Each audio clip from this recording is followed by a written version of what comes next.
رفته.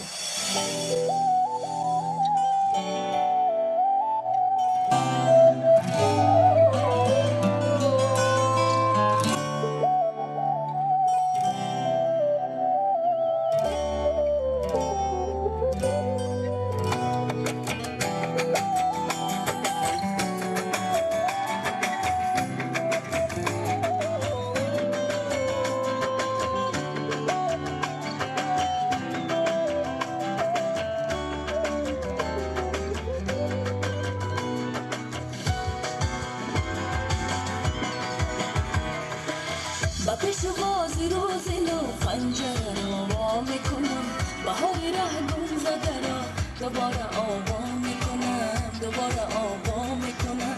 ورق ورق برای برگ تازه بیرشمی، برای چشمهای تو حکایه انشا میکنم، حکایه انشا میکنم، حکایه انشا میکنم.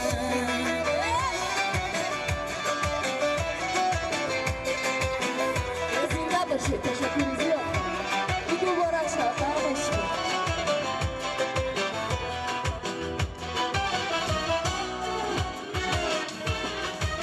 خدا کنه که هر دوست یا غزل شوی، کاسه نلخی بشکنی شیرین تر از عسل شوی. از این محل از این مکان بشری آرزو برای لبهای همه هزار یک مثل شوی. و پیشوازی روز نو پنجره رو وا میکنم، بهاری ره گم زده را دوباره آوا میکنم، دوباره آوا میکنم. ورق ورق برای برگ تازه بیرشمی، برای چشمهای تو حکایه انشا میکنم، حکایه انشا میکنم، حکایه انشا میکنم.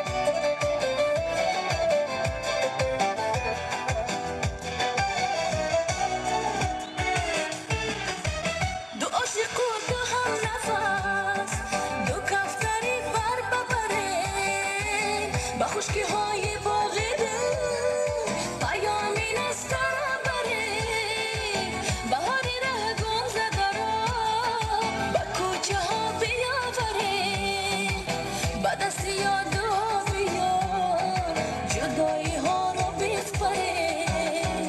به پیشواز روز نو پنجره را وا میکنم، بهاری ره گم زده را دوباره آوا میکنم، دوباره آوا میکنم. ورق ورق برای برگ تازه بیرشمی، برای چشمهای تو حکایه انشا میکنم، حکایه انشا میکنم، حکایه انشا میکنم. تشکر زیاد.